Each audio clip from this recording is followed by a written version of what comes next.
Quero falar com você nessa noite sobre algo que muito provavelmente você já enfrenta, se brincar muitas vezes por semana. Às vezes vem sobre nós mais de uma vez por semana, às vezes nos acompanha. Eu queria falar com você sobre medo. Já sentiu medo? Ih, não. Tá vendo que a gente tem que ser como criança? Não. E eu quero te incentivar nessa noite a enfrentar os seus medos. Sabe, meus irmãos, muitos de nós desejam seguir a Jesus. Muitos de nós desejam estar numa igreja. Muitos de nós desejam se render ao Senhor. Muitos desejam crescer. Muitos desejam ter dons, chamados, ministérios. Mas quantas vezes nós vemos muitos e muitos irmãos que param no meio do caminho por causa do medo. E talvez você já tenha passado por isso. E eu quero te dizer que se você já passou por isso, você é normal, porque eu também já passei, eu passo por isso. E é preciso entregar esses medos para o Senhor, é preciso enfrentar. Porque senão ele vira um gigante, né? Tem hora que a gente faz uma tempestade num copo d'água, quando a gente vai ver, o medo era desse tamaninho, né? O problema, a situação era tão pequena. E tem um dos discípulos do Senhor Jesus que teve medo. Ele estava assim num período muito corajoso. O Senhor Jesus, naquele período, ele estava para ser entregue, para ser crucificado. E ele começa a contar isso para os discípulos. E Pedro, né, na sua ousadia, ele diz: Senhor, se for preciso, eu até morro por ti. Porém, na hora que a situação ficou mais apertada, na hora que o Senhor foi preso, ele teve medo. Ele seguiu o Senhor de longe. Ele ficou ali olhando, foi acompanhando. E quando falaram para ele assim: olha, você estava junto dele. Ele falou: não, eu não. De jeito nenhum. Ele teve medo. Obrigada, minha querida. Pode levar esse, por favor? Obrigada. Ele também teve medo. E aí, quando Jesus morre, passa alguns dias, eles olham, os discípulos olham e não veem Jesus. Eles resolvem voltar para a vida que eles tinham antes.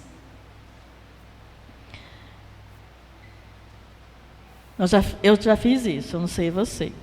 Às vezes o medo se torna tão grande, uma situação tão difícil, que dá vontade de voltar, de retornar, de retroceder, de parar. E isso é muito ruim. Alguém mais já fez isso? Por favor, gente, me ajuda. Não deixa eu ficar fazendo sozinha, não. Ai, que bom, obrigada. Não estou sozinha, Jesus. E aí em João 21, os discípulos voltam para a vida deles antiga, que eles vão pescar. E não pegam nada, e o Senhor aparece ali para eles. O Senhor prepara um café da manhã para eles, estou te contextualizando. E aí o Senhor vai e fala com Pedro. Olha aí, 21, no verso 15. Depois de terem comido, Jesus perguntou a Simão Pedro: Simão, filho de João, você me ama mais do que estes outros me amam? Ele respondeu: sim, o Senhor sabe que eu amo. Jesus lhe disse: apacente os meus cordeiros. Jesus perguntou pela segunda vez: Simão, filho de João, você me ama? Ele respondeu: sim, o Senhor sabe que eu o amo. Jesus lhe disse: pastoreie as minhas ovelhas. Pela terceira vez, Jesus lhe perguntou: Simão, filho de João, você me ama? Pedro ficou triste por Jesus ter perguntado pela terceira vez: você me ama? E respondeu: Senhor, o Senhor sabe de todas as coisas, sabe que eu o amo. Jesus lhe disse: apacenta as minhas ovelhas. Aqui, quando o Senhor pergunta para João, as duas primeiras vezes ele fala, Pedro, você me ama? Essa palavra amor aí é a palavra ágape, que significa um amor de renúncia, um amor de entrega. E aí Pedro responde: sim, Senhor, o Senhor sabe que eu te amo. Mas quando ele fala eu te amo, ele está querendo dizer um amor de afeto, e não um amor de renúncia. E o Senhor Jesus pergunta de novo: você me ama com um amor de renúncia? E ele responde: Senhor, você sabe que eu gosto muito do Senhor, mas deu, só isso. Eu já não fui lá quando você estava morrendo, agora já foi, Jesus. E aí Jesus pergunta mais uma vez para ele: Pedro, você me ama? E aí Jesus muda. Aí Jesus usa essa palavra de afeto. Você tem afeto por mim? E ele diz: Senhor, o Senhor sabe de todas as coisas. Sabe, Jesus estava dizendo para Pedro aqui: Pedro, você me ama o suficiente para renunciar à sua vida? Você me ama o suficiente para se entregar totalmente para mim? Eu quero te convidar nesse momento a fechar os seus olhos, curvar a sua cabeça. Vamos fazer mais uma oração. Pai, eis aqui, Deus, as nossas vidas. Eis aqui, Senhor, a Tua palavra. Vem, Senhor, falando conosco. Vem, Senhor, trazendo sobre nós o que o Senhor quer nos ensinar nessa noite. Paizinho, nós abrimos o nosso coração para receber tudo que o Senhor tem. Eu não quero nada menos, Deus, do que tudo que o Senhor quer falar comigo nessa noite. Fala, meu Pai, com cada um dos meus irmãos aqui. Leva, Deus, a nossa mente cativa à mente de Cristo. Vem, Senhor, nos dando revelação de quem o Senhor é e de tudo que o Senhor tem para nós, meu Pai, em nome do Senhor Jesus. E aí, quando o Senhor pergunta: Pedro, você me ama ao ponto de renunciar à sua vida? Pedro humildemente responde: Senhor, hoje o que eu posso dar a Ti é um amor de afeto, um amor daquele que está perto, só. Pedro tinha acabado de negar a Jesus, há poucos dias atrás. E Pedro reconhecia as fraquezas dele. Ele conhecia os limites dele. Ele sabia que aquele amor afetivo, aquele amor só de estar perto não era suficiente. Ele sabia que foi por isso que ele tinha negado a Jesus lá atrás. E eu pergunto para você: que tipo de amor você está entregando ao seu amado Jesus? Se o Senhor te perguntar hoje, e Ele te pergunta hoje: você me ama? Um amor de renúncia? De renunciar às suas vontades para cumprir a minha vontade? Um amor de renúncia para renunciar o pecado e viver uma vida santa? Você me ama? Um amor de se entregar a mim para que eu cumpra os meus planos, os meus propósitos na sua vida? Jesus sabia que naquele momento Pedro não conseguiria amá-lo com um amor de renúncia. O Senhor sabe todas as coisas, né? Ai, como é bom poder saber, descansar nessa certeza que o Senhor conhece. E Ele conhece o meu coração, Ele conhece o seu coração, Ele sabe que tantas vezes nós não conseguimos entregar a Ele esse amor de renúncia. Mas Ele continua, olha aí o verso, né, estamos no capítulo 21, olha o verso 18, a sequência do que nós lemos. Jesus fala para Pedro: em verdade te digo que quando era mais moço, você se cingia e andava por onde queria, né? Ele se vestia. Mas quando você for velho, estenderá as mãos e outro te vestirá e o levará para onde você não quer ir. Jesus disse isso para significar com que tipo de morte Pedro haveria de glorificar a Deus. Depois de falar assim, Jesus acrescentou: siga-me. Sabe, independente do amor que você está entregando ao Senhor nesse momento, nesse dia de hoje, a palavra do Senhor para você é: segue-me. Continua me seguindo. Continua aprendendo comigo. Continua aprendendo da palavra que eu tenho para você. Continua firme no propósito que eu já te dei, porque eu conheço o seu coração. Sabe, o Senhor Jesus, eu acredito que esse aqui era um dos maiores medos de Pedro. E aí Jesus deve ter falado para ele: olha, esse é o seu medo, né? Pois é, você vai vencer esse medo. Você vai ser vitorioso nesse medo. Hoje você faz do jeito que quer, mas um dia não vai ser assim. E nesse dia você vai glorificar o meu nome. Então, meu querido, Pedro foi sendo aperfeiçoado no amor. E assim também somos nós. Somos dia a dia aperfeiçoados no amor. Mas há um detalhe interessante. Abra aí Romanos 5.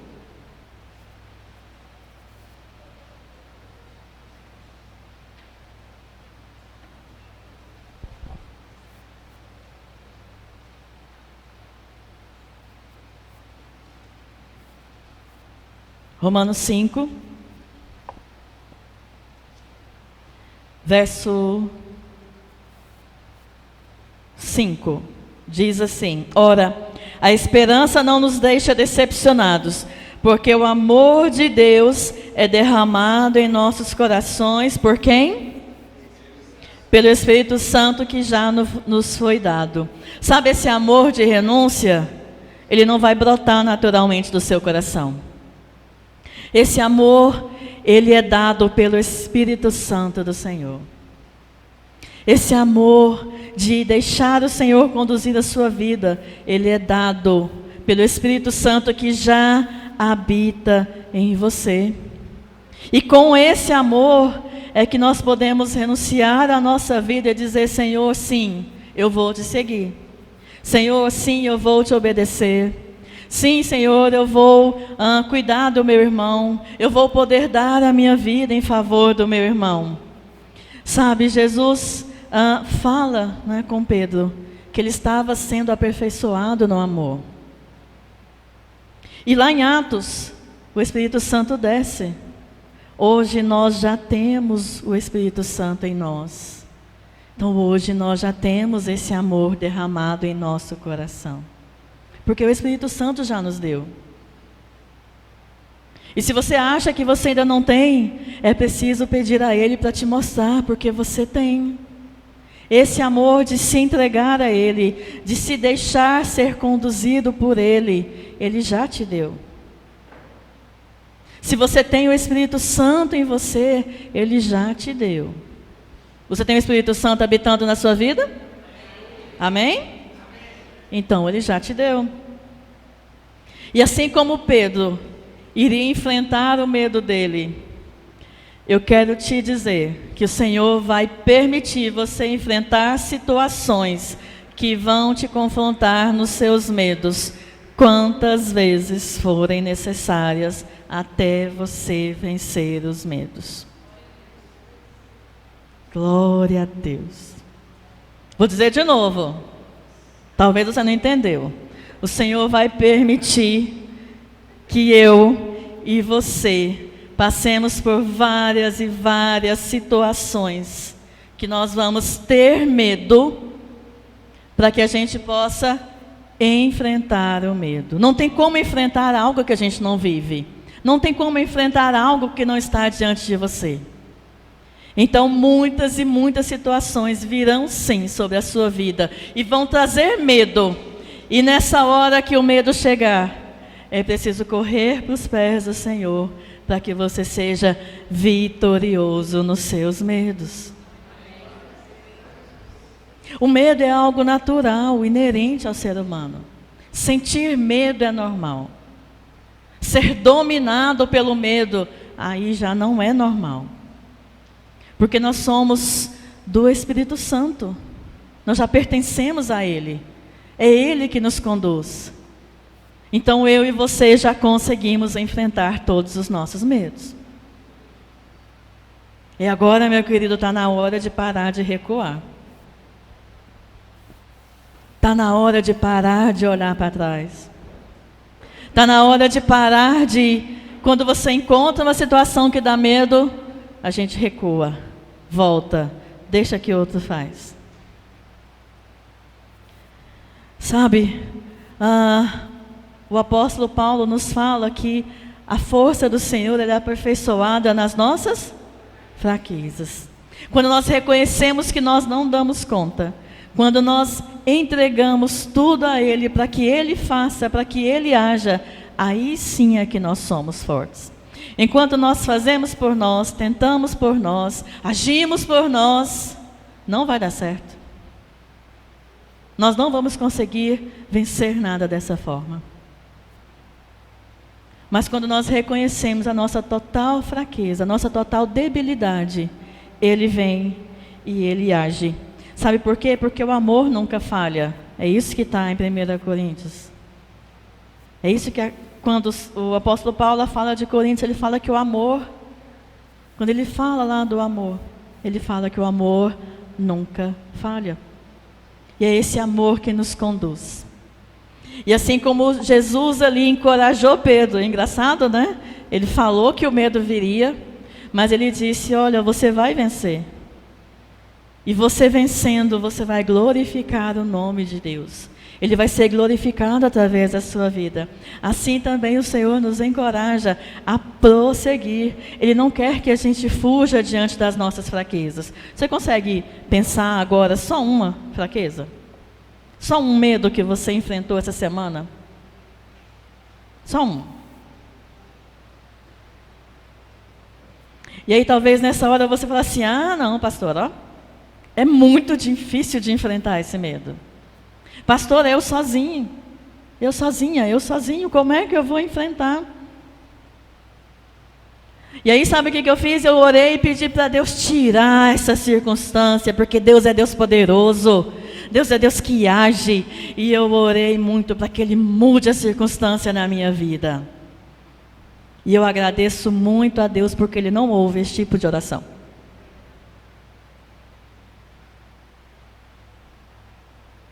Entendeu? Ele não vai ouvir. E eu espero que Ele não ouça mesmo. Porque se Ele tirar a circunstância, como é que nós vamos enfrentar? Se Ele tirar a circunstância, como é que nós vamos crescer? Se Ele nos ouvir e tirar aquilo que está nos causando medo, como é que nós vamos vencer os nossos medos? Como é que nós vamos crescer na autoridade que Ele tem nos dado? Como é que nós vamos crescer diante dEle? E já tem gente assim, ó. É isso mesmo. As situações difíceis, elas são necessárias. Eu achei muito interessante hoje à tarde,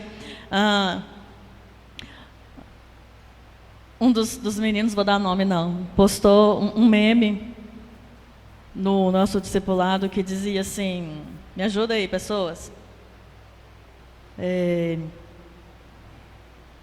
Estava colhendo muita coisa, e eu não plantei tudo isso que eu estou colhendo, não. Algo assim, né?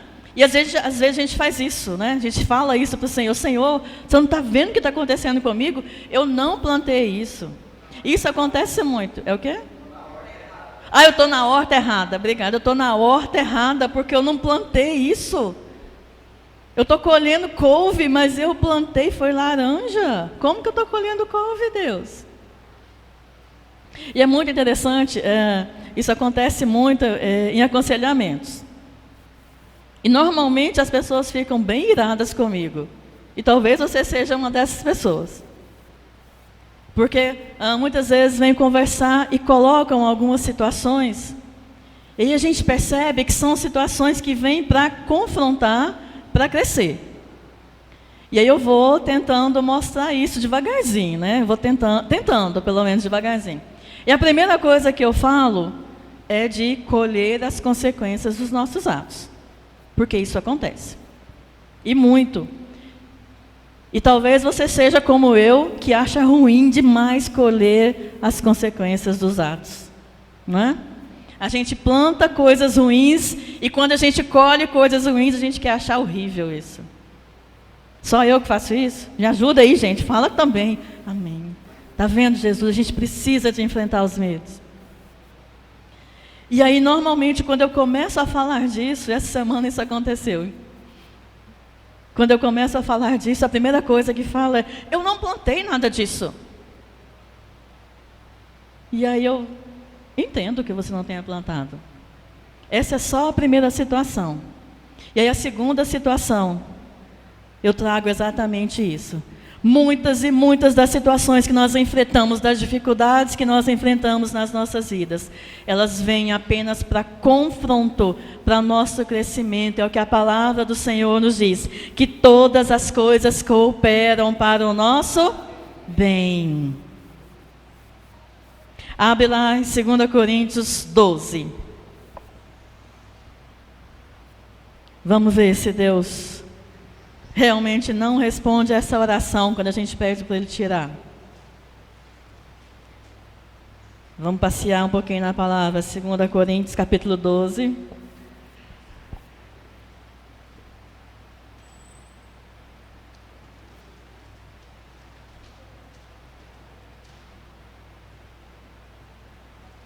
Vamos ver o apóstolo Paulo. No verso...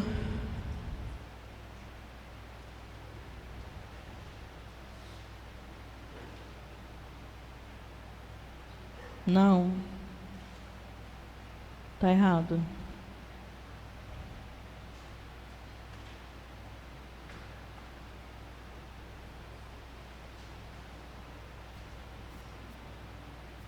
Gente, eu anotei errado. Alguém acha aí para mim? Quando Paulo fala... Deixa eu ver se é o 11. Que... havia um mensageiro que estava diante dele todos os dias. Cadê o pessoal? Procurei para mim.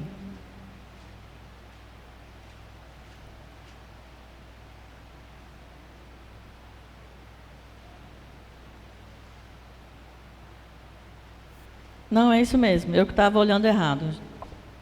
2 Coríntios, capítulo 12, eu estava no 11. 2 Coríntios 12, 7. O Senhor diz assim, Paulo diz assim: e para que eu não ficasse orgulhoso com a grandeza das revelações, foi-me posto um espinho na carne, mensageiro de Satanás, para me esbofetear, a fim de que eu não me exalte. Volta aí agora no capítulo 11, no verso 24. Olha as coisas que Paulo não plantou, mas ele colheu. 5 vezes recebi dos judeus 40 açoites menos 1. 3 vezes fui açoitado com varas. 1 vez fui apedrejado. 3 vezes naufraguei. Fiquei 1 noite e 1 dia boiando em alto mar. Em viagens, muitas vezes em perigos de rios, em perigos de assaltantes, em perigos entre patrícios, em perigos entre gentios, em perigos na cidade, em perigos no deserto, em perigos no mar, em perigos entre falsos irmãos. Isso tudo aqui Paulo colheu sem ter plantado. Está vendo que a gente colhe muita coisa que a gente não plantou? E todas essas situações nos levam a crescer. Todas essas situações nos levam a enfrentar cada uma das dificuldades. E Paulo fala que ele enfrentou isso para que ele não ficasse orgulhoso. Porque ele recebeu uma revelação muito grande do Senhor. A obra que ele fez era tão grande. E o Senhor não quis deixá-lo orgulhoso. Precisava segurá-lo. Se não fosse essas situações para serem enfrentadas, ele iria se achar a última Coca-Cola do deserto. Ele ia achar que ele sabia de todas as coisas. E aí Paulo segue. Vai lá para o 12 de novo. O verso 8.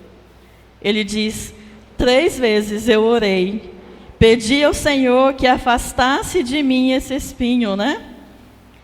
E o Senhor disse o quê? A minha graça é o que basta para você, porque o poder se aperfeiçoa aonde? Na fraqueza. Então, quando você pedir ao Senhor para tirar uma situação que está à sua frente, Ele não te ouvir, meu irmão, o Senhor está querendo te aperfeiçoar na sua fraqueza. Ao invés de fugir, retroceder, ao invés de estagnar, enfrente o seu medo e saia dessa situação vitorioso. O Senhor disse para Paulo: olha, não pede isso não. Pede para mim, para que a minha graça e o meu poder te eleve acima dessa circunstância e você vai vencer essa circunstância. É por isso que a graça basta. A circunstância ela vai permanecer. O nosso coração é que muda. Cheio da graça do Senhor, dependente do Senhor, firmado no poder do Senhor, nós podemos estar acima dessa circunstância. E aí nós conseguimos vencer. Entende porque a graça basta? Entende porque as situações vêm para nos fazer crescer? Você consegue identificar já algumas situações em que você fugiu e que o Senhor estava tentando te fazer crescer? E quando eu estava anotando tudo isso aqui, eu falei: Deus, como é que eu vou falar isso aqui tudo para a igreja? Isso aqui tudo é para mim. E aí Deus falou: é para vocês mesmo. Pode ter certeza que eu também apanhei muito quando eu estava escrevendo. Sabe, meu querido, o verdadeiro soldado, ele não foge na hora da guerra. O soldado que foge da guerra, ele é o quê? Desertor. Nós não somos desertores. Nós somos aqueles que enfrentam a batalha. Nós somos aqueles que pelejam, que guerreiam no poder do Senhor. No calor da batalha, é aí que a gente prossegue, é aí que a gente segue, confiando que o nosso general está à nossa frente. É a graça do Senhor que nos leva a superar qualquer obstáculo. Sabe, se você está como Paulo, pedindo ao Senhor para tirar o espinho da sua carne, pode desistir. Enfrenta, vence, rompa. Eu não sei qual é essa dificuldade. Eu não sei se é no seu trabalho, se é aqui na igreja, se é no relacionamento. Mas eu sei que o Senhor, Ele quer te fortalecer para que você seja vitorioso. Na força do poder dEle. Se você fizer na sua força, se você agir pela sua força, quando terminar a situação, muito provavelmente você vai falar como eu já falei: conseguir resolver tudo. Não é assim que a gente faz? Pronto, eu fiz, eu dou conta. E se a gente reconhece a nossa fraqueza, como Paulo reconheceu, que só a graça do Senhor basta, nós nos rendemos a Ele, Ele age através de nós, Ele fortalece, e aí toda a glória vai para quem? Para Ele.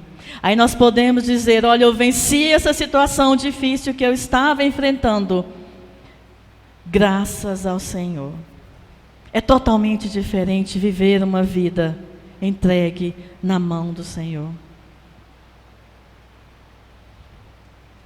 Assim como o Senhor reconheceu que Pedro naquele momento não estava aperfeiçoado, Ele também sabe que tantas vezes nós não conseguimos. E é por isso que Ele caminha junto conosco, dia a dia. Vê aí, no mesmo capítulo 12, verso 9 e 10.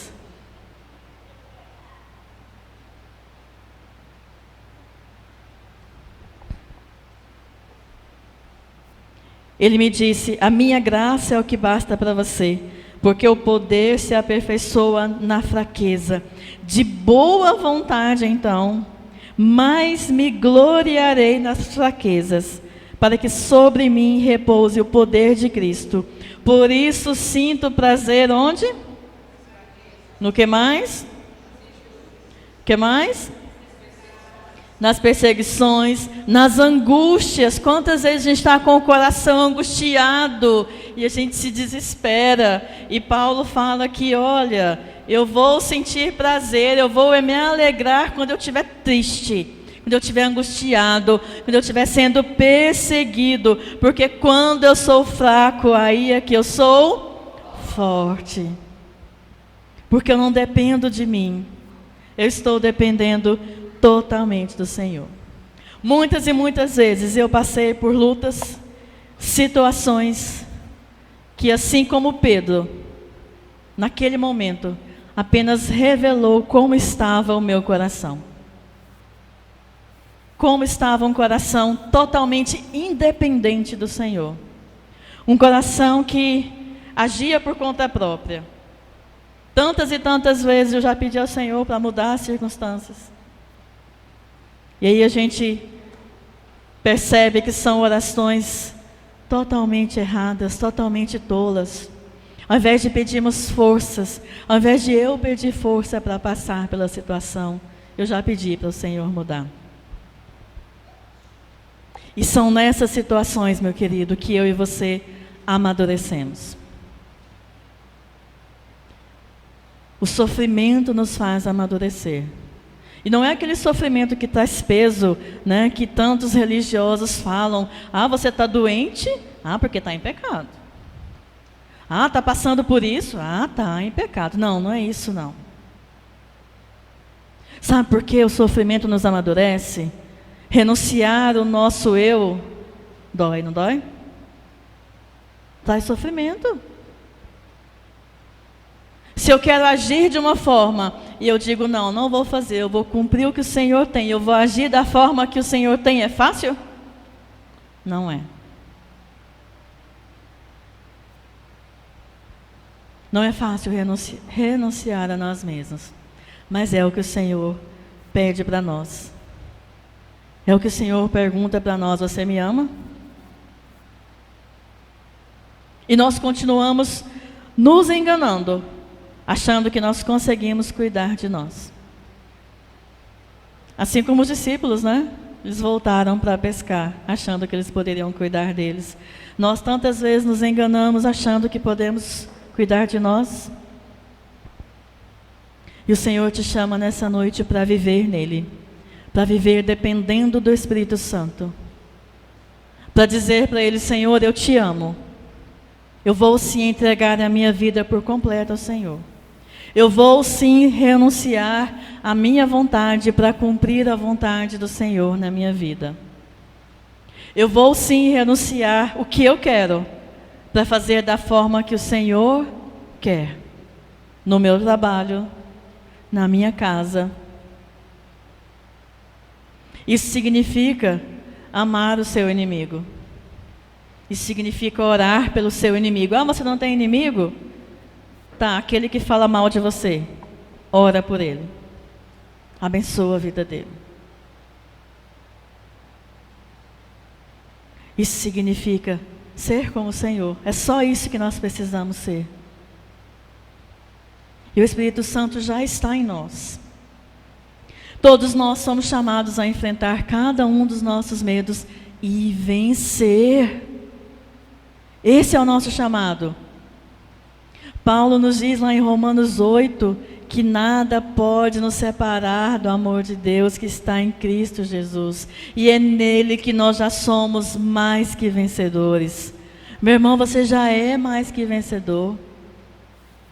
O Senhor já te fez mais que vencedor.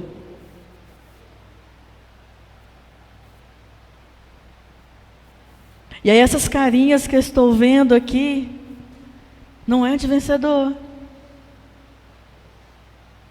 É porque você está olhando para você. Você está olhando para a sua fraqueza. Você está olhando para o eu não consigo. Você está olhando para o medo e está deixando o medo, que é uma situação desse tamanho, se tornar uma situação enorme. E o Senhor nos convida a olhar tão somente para Ele. Não é na nossa força que nós conseguimos vencer. Não é no nosso braço que nós conseguimos vencer. É na força do Senhor. É no poder do Senhor que é aperfeiçoado em nós. Para isso, uma coisa é necessária: ser transformado. Se nós continuarmos olhando para nós, nós vamos vencer? Gente, me ajuda. Se você continuar olhando para você, você vai vencer? Não. Fato. Fala para o seu irmão, se você continuar olhando para você, você não vai vencer. Nós temos que olhar para o Senhor. Sabe quantas vezes, e eu acredito que agora você já identificou muitas e muitas situações, onde Deus trata o nosso coração para enfrentar os medos. E eu quero te dizer outra coisa. Para de brigar com seu companheiro, com seu esposo. Para de brigar no seu trabalho. Para de colocar a culpa no seu chefe. Para de usar a pá. Esse é para você. Esse é para você. É para você que eu estou falando, não é para o irmão do lado. Ouve. Vou dizer de novo. É para você que eu estou falando. Solta o irmão do lado. É para você. Para de usar as situações externas. Para de colocar culpa nas situações externas. Para de dizer que você não avança, que você não cresce por causa do outro que está do seu lado. Para de colocar a culpa no externo. Todas essas situações que têm vindo sobre a sua vida é para te fazer crescer. Enfrenta os seus medos. Para de ser covarde. Até quando nós vamos fugir das situações? Esse ano é ano de renovo e nada vai mudar na sua vida. Olha para mim. Nada vai mudar na sua vida se você não mudar de atitude. Se você continuar fugindo, se você não enfrentar situações, se você continuar culpando o outro por tudo que acontece na sua vida, ao invés de deixar Deus mudar o seu coração, nada vai mudar. Você vai continuar dizendo: Senhor, eu te amo, eu tenho muito afeto por ti, mas a sua vontade na minha vida eu não quero.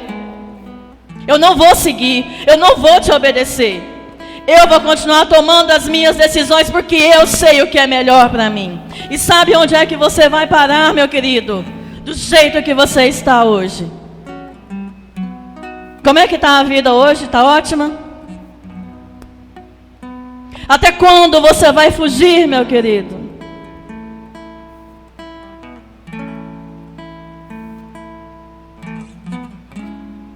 Quando eu vou dizer que eu não cresço? Porque o outro está me segurando. Até quando eu não cresço? Porque o fulano está fazendo isso e isso está me prejudicando.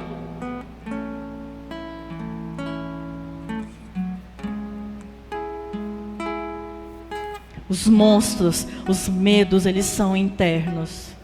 E é você que tem deixado ele se tornar um monstro.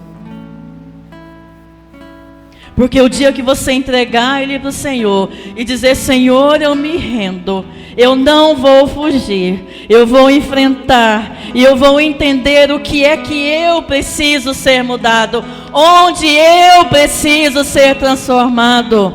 Ao invés de culpar o outro que está de fora, a sua vida vai mudar. Porque o Senhor vai transformar a sua história. Mas essa transformação não é de um dia para o outro. Não é um passe de mágica. É dia a dia. É atitude de entrega para o Senhor dia a dia. Assim como Paulo disse, a força do Senhor se aperfeiçoa na minha fraqueza. Então eu vou ser fraco todos os dias, para que o Senhor cresça em mim. Chega, meu irmão.